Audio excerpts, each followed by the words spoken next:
Hello دوستو، مرحبا۔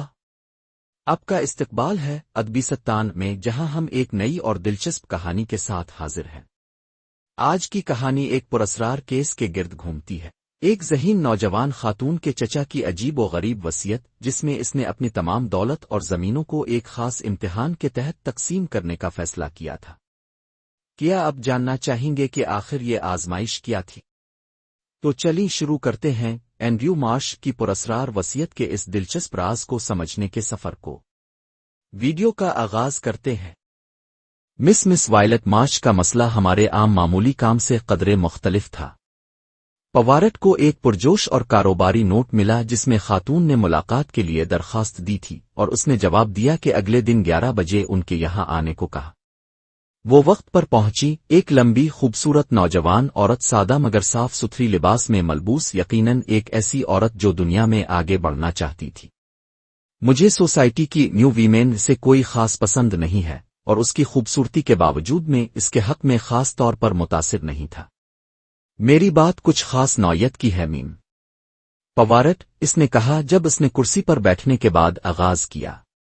مجھے بہتر ہوگا کہ سب کچھ شروع سے بتاؤں، اگر آپ مناسب سمجھیں مادموزیل۔ میں یتیم ہوں۔ میرے والد 2 بھائیوں کے بیٹے تھے، جنہیں ڈیونشائر کے ایک چھوٹے کسان کے پاس ملازمت دی گئی۔ یہ کسان زمین کے لحاظ سے ایک غریب کسان تھا، اور بڑا بھائی اینڈریو آسٹریلیا ہجرت کر گیا، جہاں اس نے زمین کے مالک کے طور پر بہت اچھی کامیابی حاصل کی۔ وہ بہت امیر آدمی بن گیا۔ چھوٹا بھائی راجر، میرے والد نے زراعت کے بجائے تعلیم کے ذریعے کچھ سیکھنے کی کوشش کی اور ایک چھوٹے فرم میں کلرک کی حیثیت سے ملازمت حاصل کی۔ انہوں نے میری ماں سے شادی کی جو ایک غریب آرٹسٹ کی بیٹی تھی۔ میرے والد 6 سال کی عمر میں فوت ہو گئے۔ جب میں 14 سال کی تھی میری ماں بھی انتقال کر گئی۔ میرے پاس صرف میرے خالو اینڈریو زندہ بچ گئے، جو حال ہی میں آسٹریلیا سے واپس آئے تھے اور اپنے آبائی گاؤں کرابٹری مینر میں ایک چھوٹا سا مکان خرید لیا تھا۔ انہوں نے اپنے بھائی کی یتیم بچی کے ساتھ بہت نرمی کا سلوک کیا، مجھے اپنے ساتھ رکھا اور ہر حوالے سے اپنی بیٹی کی طرح ہی سلوک کیا۔ کرابٹری مینر، اس نے کہا، اس نام کے باوجود یہ اصل میں صرف ایک پرانا فارم ہاؤس ہے۔ زراعت ہمارے خالو کے خون میں تھی، اور وہ جدید زراعتی تجربات میں دلچسپی رکھتے تھے۔ اگرچہ وہ میرے ساتھ بہت مہربان تھے، لیکن ان کے کچھ گہرے اور انوکھی خیالات تھے کہ عورتوں کی پرورش کیسے ہونی چاہیے۔ وہ خود ایک غیر تعلیم یافتہ آدمی تھے، لیکن ان کے پاس شاندار ہوشیاری تھی۔ وہ کتابی علم کی بہت کم قدر کرتے تھے۔ ان کے خیال میں لڑکیوں کو عملی گھریلو کام اور دودھ کی دیکھ بھال سیکھنی چاہیے، کتابی تعلیم سے جتنا ممکن ہو دور رہنا چاہیے۔ انہوں نے مجھے ان خطوط پر پرورش دینے کی کوشش کی جو میرے لیے انتہائی مایوس کن تھی۔ میں نے صاف طور پر بغاوت کی۔ مجھے یقین تھا کہ میرے پاس ایک اچھی دماغی صلاحیت ہے اور گھریلو امور میں بالکل کوئی دلچسپی نہیں۔ میرے خالو اور میرے درمیان کئی تلخ بحثیں ہوئیں، کیونکہ ہم دونوں خود پسند تھے۔ میرے لیے ایک اسکالرشپ جیتنا ممکن ہوا، اور ایک حد تک میں اپنی بات منوانے میں کامیاب رہی۔ مسئلہ اس وقت پیدا ہوا جب میں نے گرتن جانے کا ارادہ کیا۔ میری اپنی ماں نے مجھے تھوڑا سا پیسہ چھوڑا تھا، اور میں بالکل مصمم تھی کہ اللہ نے مجھے جو تحفے دیے ہیں ان کا بہترین استعمال کروں۔ میرے خالو اور میں نے آخری بار طویل بحث کی۔ انہوں نے مجھے صاف طور پر بتایا کہ ان کے پاس کوئی اور رشتہ دار نہیں ہے، اور انہوں نے مجھے اپنی واحد وارث کے طور پر تصور کیا تھا۔ جب میں نے ان کے جدید نظریات قبول کرنے سے انکار کیا تو وہ میرے ساتھ اپنے پیسے دینے کے لیے آزاد تھے۔ میں نے ان کے ساتھ نہایت احترام کے ساتھ بات کی، لیکن اپنی زندگی خود گزارنے پر اصرار کیا۔ ہم اسی بات پر الگ ہوئے، تم اپنے دماغ کے معاملے میں مغرور ہو میری لڑکی، ان کے آخری الفاظ تھے۔ میرے پاس کوئی کتابی تعلیم نہیں، لیکن اس کے باوجود میں اپنی عقل تمہاری عقل کے ساتھ کوئی دن کی جوڑی میں پٹا سکتا ہوں۔ ہم دیکھیں گے کہ ہم کیا دیکھیں گے۔ یہ 9 سال پہلے کی بات ہے۔ میں نے ان کے ساتھ کبھی کبھار ایک ویک اینڈ گزارا، اور ہمارے تعلقات بالکل دوستانہ رہے، اگرچہ ان کے خیالات بدلے نہیں۔ انہوں نے کبھی بھی میرے گرتن ہونے یا میرے BSc کرنے کی بات نہیں کی۔ گزشتہ 3 سالوں سے ان کی صحت گرتی جا رہی تھی، اور 1 مہینہ پہلے وہ فوت ہو گئے۔ اب میں اپنی ملاقات کا نقطہ بیان کرنے والی ہوں۔ میرے خالو نے ایک عجیب و غریب وصیت چھوڑ دی۔ اس کی شرائط کے مطابق کرافٹی مینر اور اس کے مواد میرے لیے سال بھر کے لیے دستیاب ہیں تاکہ میری ذہانت آزمائی جائے۔ اصل الفاظ لکھے گئے ہیں۔ اس مدت کے اختتام پر میری ذہانت تمہاری ذہانت سے بہتر ہو، یہ گھر اور میرے خالو کی بڑی دولت مختلف فلاحی اداروں کو منتقل ہو جائے گی۔ یہ آپ کے لیے کچھ مشکل لگتا ہے مادموزیل پوارٹ نے تبصرہ کیا، جب اب صرف مسٹر مارش کی واحد خونی رشتہ دار ہے۔ میں اس طرح نہیں دیکھتی۔ خالو اینڈریو نے مجھے صاف طور پر خبردار کیا اور میں نے اپنی راہ خود چنی۔ چونکہ میں ان کی خواہشات کے مطابق نہیں آئی، اس لیے ان کے پیسوں کو جس کو چاہیں منتقل کرنے کا ان کا حق تھا۔ کیا وصیت کسی وکیل نے تیار کی؟ نہیں، یہ ایک چھپی ہوئی وصیت فارم پر لکھی گئی تھی اور اس کے گواہ ان لوگوں نے کیے جو گھر میں رہتے تھے اور میرے خالو کی دیکھ بھال کرتے تھے۔ ایسی وصیت کو چیلنج کرنے کی کوئی گنجائش ہو سکتی ہے؟ میں اس قسم کی کوشش نہیں کروں گی۔ تو یہ آپ کے خالو کی طرف سے ایک سپورٹنگ چیلنج کے طور پر نظر آتی ہے۔ یہ بالکل ایسا ہی ہے جس طرح میں اسے دیکھتی ہوں۔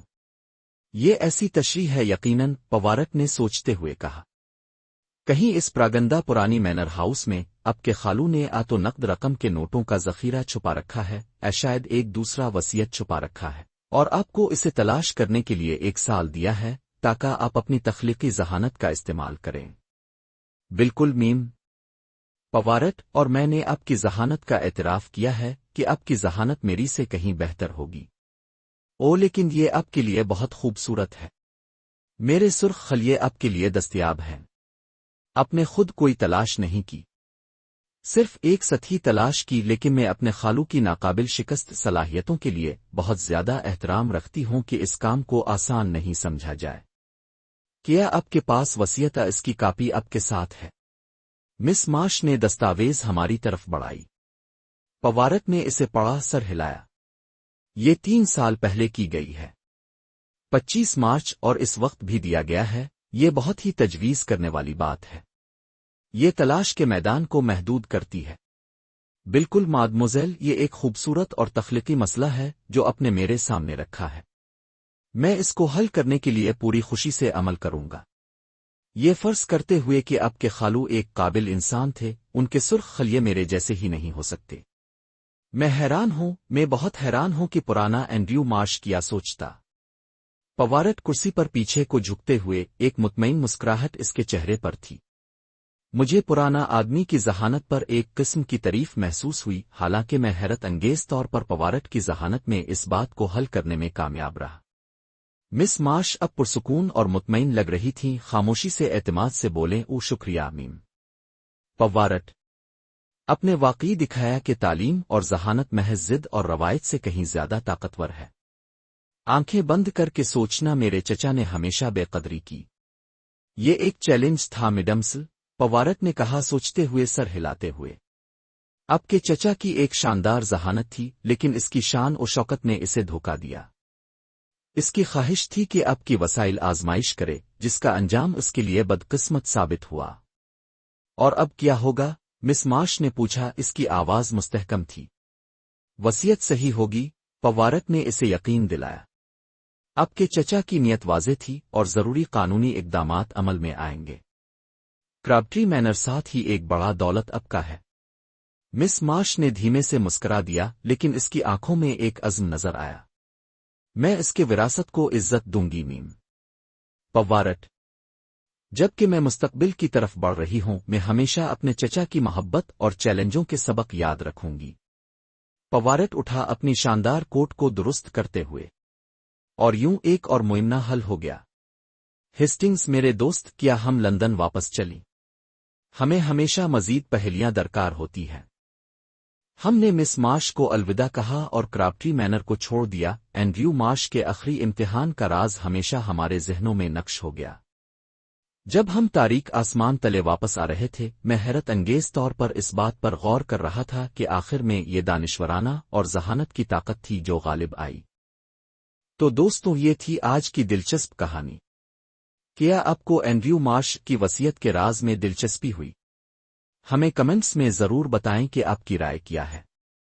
اگر آپ کو ہماری کہانی پسند آئی ہے تو ویڈیو کو لائک کریں اور ہمارے چینل کو سبسکرائب کریں تاکہ آپ کو مزید ایسی کہانیاں مل سکیں۔ ہمیں امید ہے کہ آپ کو ہماری آج کی کہانی پسند آئی ہوگی۔ ملتے ہیں اگلی ویڈیو میں۔ شکریہ۔